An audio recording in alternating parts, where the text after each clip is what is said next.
Hey, this is Charles on Yet. I'm playing Guild Wars 2 for review for IGN. As you can see, I'm level 28. I am a Norn Guardian, and I'm in the city of Lion's Arch right now just to show off how incredible some of these cities look in the game. This is kind of a later city. It's not a starting city, but this type of design is what you'll find in every starting city for each of the 5 races. Guild Wars 2 is a really beautiful game. That is apparent from the first moments stepping into the world and continues to be the case as you explore zones and just find really cool looking environment design throughout the world. It really helps with the sense of adventure, I feel, so that yes, you discover new quests, you discover new content, you get loot for killing enemies, and yes, that type of content draws you across the world. But there's also a lot of satisfaction to be had from just uncovering really cool looking content and feeling like, you know, this is a world that feels, you know, not realistic, but believable in a fantasy sense. Just the kind of design you see here, the kind of art style, and the fact that it's not just, you know, randomly generic fantasy world. It's really cool architecture. It's really creatively designed. Unfortunately, I think I chose the most boring race in the game. Norn is not terribly exciting. I start over here. Well, and just talking about the visuals in the game, even the map, you can see this painterly style where from a distance it looks like, you know, brush strokes. And then if you zoom in, you get kind of additional detail. There we go, revealed as the brush strokes give way to more map detail. Now this is the Norn starting city over here. Again, great art on the loading screens, and I know that's just kind of a minor thing, but also important information down here. It shows you what you've discovered in the area. You do get bonuses for discovering these things, as well as experience.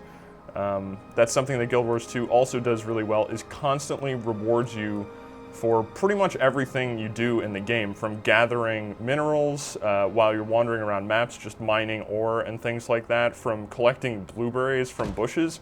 You get experience for that. You also get experience from kills and from questing and from exploring locations such as this city, where you can see this waypoint sort of rotating over here. Every waypoint you discover gets you experience, and waypoints are also important because it allows you to do what I just did right there, which is transport over to the city. So it's very convenient to move around the world once you've discovered places, because any of these waypoints can just be used to instantly teleport to. You do have to pay a small fee, but the effect is it lets you get to the content that you want to very quickly. ArenaNet has made this game as convenient as possible to play, whether you want to do PvP, which I still haven't checked out a lot of yet in arenas, or in the open world kind of world v world conflict that pits teams from each server against each other.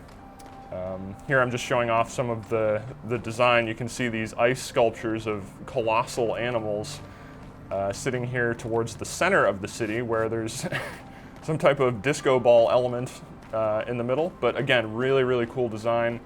This is probably this is still impressive. This is probably the least interesting of the starting cities. As I was mentioning, the Norn are not terribly exciting. They're from what I've seen so far, they're pretty generic in terms of fantasy terms. They're just, you know, the big burly warrior types that generally want to smash everything. That being said, there are many more interesting options for race selection. The Asura I would certainly recommend if you're looking for a race with a lot more personality. They're kind of the arrogant inventors of the game world, and their story quests and things like that are a little bit more interesting. So I am going to pop out into a combat zone here, just to show off a little bit of the mechanics of the game, so it's not just me running around. Again, really cool art. I don't know if the polar bear is pulling her away from the fire or if he's about to eat her. I can't really tell.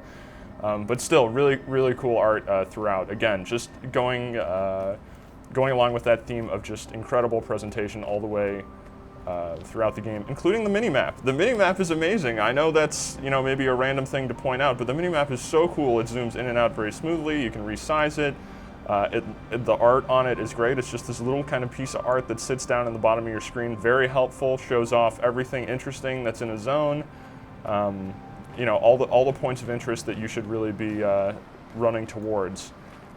I will say Guild Wars 2 maybe isn't the easiest game to play if you've never played an MMO before. There are a lot of complex mechanics in terms of how your class works, in terms of how you build your skill bar down here, as you can see from my Guardian, in terms of how you actually customize your class and how the skill bar looks. So all of my slot skills here, for instance, go into these 3 slots so I can put whatever I want in there. I haven't unlocked elite skills, which are more powerful ones down here. And every class gets a heal, which is here. You have to have a heal equipped. There is no dedicated healing class in Guild Wars 2.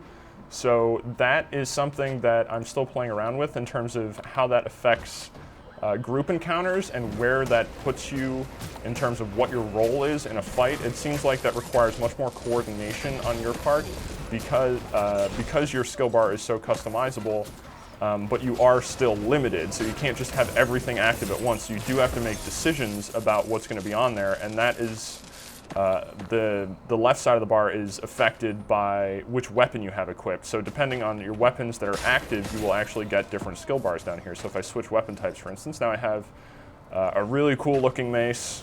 It is steam powered and spinning and has spikes on it.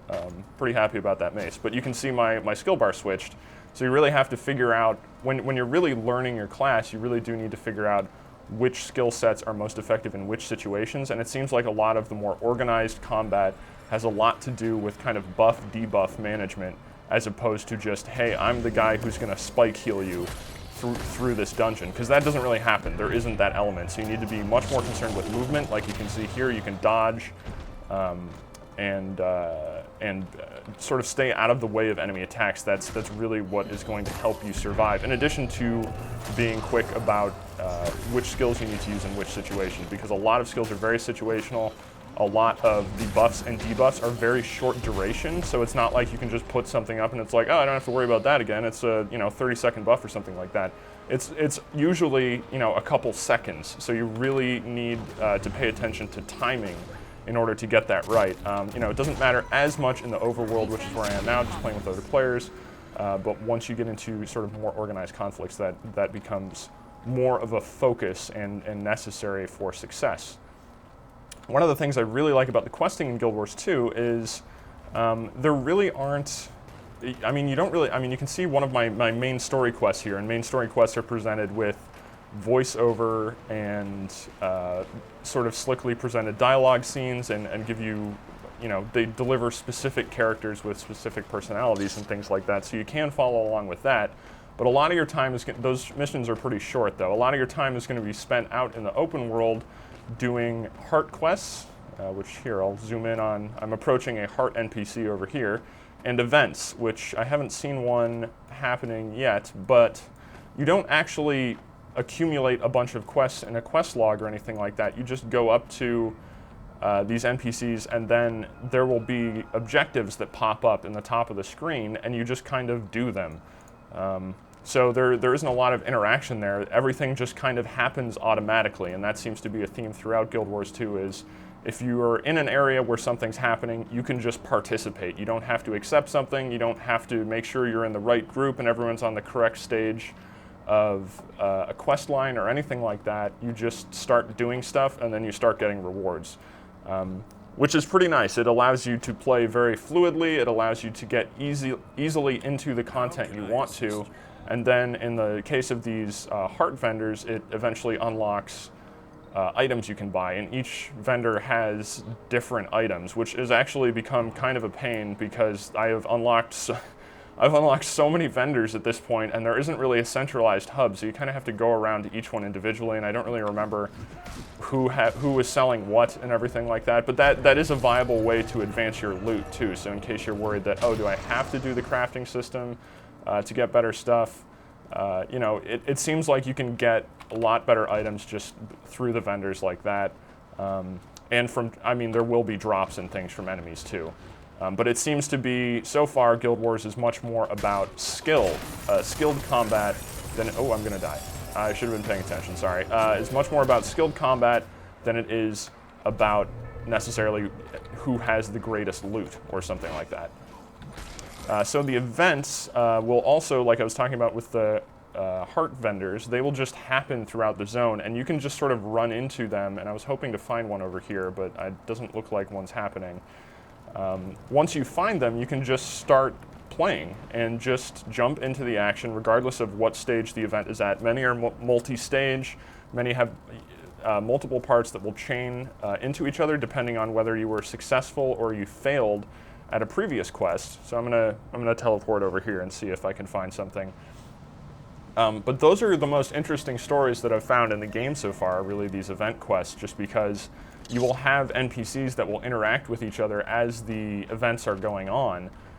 So you will get a sense of story there, but also you will be directly in the middle of gameplay, so it doesn't really affect the flow of play. It's delivering story as you play, and I think that's a really good mix. It adds just enough personality to an event to give it a sense of context and make it meaningful within the world, and also give you something to do and play around with your character's skill set, which so far has been great as a Guardian. Has been really flexible, and that seems to be the case with every character. You have a whole bunch of roles you can fit yourself into. It's just a matter of determining what is better for what particular situation. Guild Wars 2 also very much rewards if you like to play solo, you like to just explore the environments and things like that. Guild Wars 2 rewards you for that as well. As I was saying earlier, there's experience for everything. You can go to areas and find these vista points that are all over the map that just kind of are usually situated up on high ledges or hard to reach places, and you have to kind of oh, there's an event. You have to figure out how to get there, and then it just gives you a nice view of the area. But that's, something you get experience for, something that is non-essential, but that ties into the reward system, because then once you actually get a full map completion, which involves completing all of the heart tasks, finding all the waypoints, points of interest, doing skill challenges, which are other smaller quests around the area, as well as the vistas, then you get another reward, and you get a set of treasures that are sometimes pretty useful. So there are rewards built into nearly everything. ArenaNet has put a lot of thought into how to make the gameplay really feel meaningful. So I'm still playing for review. I mean, I don't really have an overall impression of this is, be able to say something definitive about the entirety of the MMO experience, because I'm only at level 28. There are 80 levels, so I have quite a ways to go. I have a lot of content yet to see. But here I can at least show off, before I sign off here, how an event works. So you can see it's just happening in this area. It looks like I need to kill waves of those ice demons in order to defend these villagers. You can see the villagers just have the signs on their head, and here are a couple players that have just kind of shown up here. We're not grouped, we're not even really talking to each other, but we were drawn here by this notification on the excellent mini-map, and I guess we're just waiting for other waves of, oh, they're over here, sorry, my fault. And we're just waiting for waves of these guys to show up, and then we'll just, we'll kill them together. And this will actually scale depending on how many, this encounter will scale depending on how many players do show up. So it's not the type of thing that you can just be like, oh, well, if enough people show up, then we'll just, demolish the content or something like that. One complaint I do have about these systems is when a lot of players do show up, it gets kind of confusing as to exactly what your role is within there, because there's so much going on. There's so many effects all over the place. That you kind of lose track of really what role you're playing in it, so you lose a bit of a sense of identity there. But I mean, there's still a certain level of excitement to participating in these dynamic events that just are happening all around the world. That I think that overshadows it a bit. And really, if you're looking for that experience where you want to get much more of a better sense of the specifics of your class, let me dodge out of here before this guy kills me. There are structured PvP arenas and dungeons, which I have not reached yet, that will become much more important in that regard. And, this type of thing will happen if you're there or not. It's not like, you have to go trigger this or something. This is just going on all the time. So it really, to me, gives the world a feel like it kind of doesn't care if you're there or not. It will just continue to exist, which I think is a really cool feeling in an MMO. That the world will continue to operate whether or not you're there to say, hey, NPC, let's go do that thing that you're programmed to do. It gives it more of a natural kind of feel that, there's this constant state of war and conflict going on in Guild Wars 2's world. And I can also break out my spirit weapons here, because that's how I've built out my Guardian, to have some bonuses to spirit weapons, which I'll go into in a different video as I continue to play. I just want to see if I can get to the end here. It looks like we're on wave 7. I got to dodge out of there, use my heal. There, I'm back to nearly full.